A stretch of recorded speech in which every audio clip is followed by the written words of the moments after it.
Friends, ప్రపంచవ్యాప్తంగా క్రైస్తవులు అత్యంత పవిత్రంగా భావించే వస్త్రం ష్రౌడ్ ఆఫ్ తురిన్. సిలువ వేయబడిన తర్వాత యేసుక్రీస్తు భౌతిక కాయాన్ని ఈ వస్త్రంతోనే చుట్టారని కోట్లాది మంది నమ్మకం. అయితే శతాబ్దాలుగా మిస్టరీగా ఉన్న ఈ వస్త్రంపై తాజాగా జరిగిన DNA విశ్లేషణలో ఒక ఊహించని విషయం వెలుగులోనికి వచ్చింది. ఈ పవిత్ర వస్త్రం వెనుక భారతీయ మూలాలు ఉన్నాయని శాస్త్రవేత్తలు చెబుతున్నారు. ఆ వివరాలేంటో ఇప్పుడు చూసేద్దాం. ఇటలీలో యూనివర్సిటీ ఆఫ్ పాడువా శాస్త్రవేత్తలు ఈ సంచలనమైన పరిశోధన నిర్వహించారు. జన్యు శాస్త్రవేత్త జియానీ బార్కాసియా నేతృత్వంలో ఉన్న బృందం ఈ వస్త్రంపై ఉన్న ధూళి కణాలు, అలాగే పుప్పొడి, ఇతర అవశేషాల నుండి DNAను సేకరించి విశ్లేషించింది. ఈ పరిశోధన ఫలితాలను ప్రఖ్యాత సైన్స్ జర్నల్ నేచర్లో దీన్ని ప్రచురించారు. ఈ ఫలితాలు ప్రపంచవ్యాప్తంగా చరిత్రకారులను ఆశ్చర్యానికి గురి చేస్తున్నాయి. అసలు ఈ DNA రిపోర్ట్ ఏం చెబుతోంది?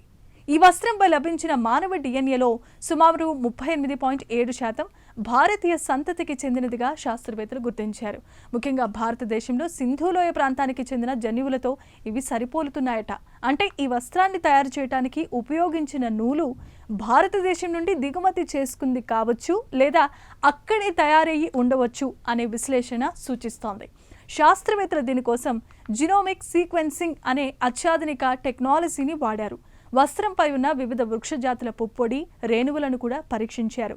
ఇందులో మధ్యధర ప్రాంతానికి చెందిన మొక్కలతో పాటు ఆసియా, భారతదేశంలో మాత్రమే పెరిగే మొక్కల ఆనవాళ్లు కూడా లభించాయి. అంటే ఈ వస్త్రం తన సుదీర్ఘమైన ప్రయాణంలో భారతదేశం వంటి ఆసియా దేశాల గుండా ప్రయాణించి ఉండవచ్చు, లేదా ఇక్కడి ముడి సరుకుతోనే తయారయ్యి ఉండవచ్చు. దీని వెనుక ఉన్న అసలు రహస్యం ఏంటి అంటే, ఇప్పటి వరకు ఈ వస్త్రం కేవలం మధ్యప్రాచ్యం లేదా ఐరోపాలో తయారైందని అంతా భావించారు. కానీ భారతీయ మూలాలు బయటపడటంతో చరిత్ర సరికొత్త మలుపు తిరిగింది.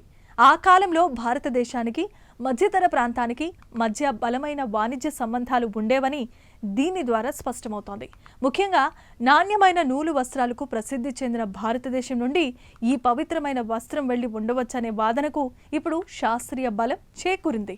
అయితే ఈ DNA ఫలితాలపై కొన్ని భిన్నమైన వాదనలు కూడా వినిపిస్తున్నాయి. ఈ వస్త్రంపై అనేక దేశాల ప్రజల DNA ఆనవాళ్లు లభించాయి.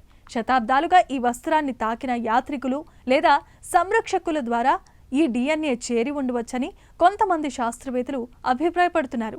అందువల్ల కేవలం DNA ఆధారంగానే ఇది భారతదేశంలో తయారైందని ఖచ్చితంగా చెప్పలేమని, దీనిపై మరిన్ని లోతైన పరిశోధనలు జరగాలని వారు సూచిస్తున్నారు.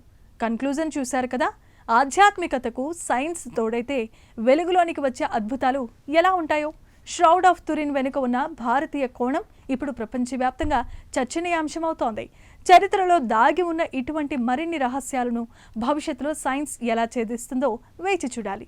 ఇలాంటి ఈ స్పెషల్ ఫీచర్పై మీ అభిప్రాయాలను కామెంట్ చేయండి. వీడియో నచ్చితే లైక్ చేసి మా ఛానల్ని సబ్స్క్రైబ్ చేసుకోండి.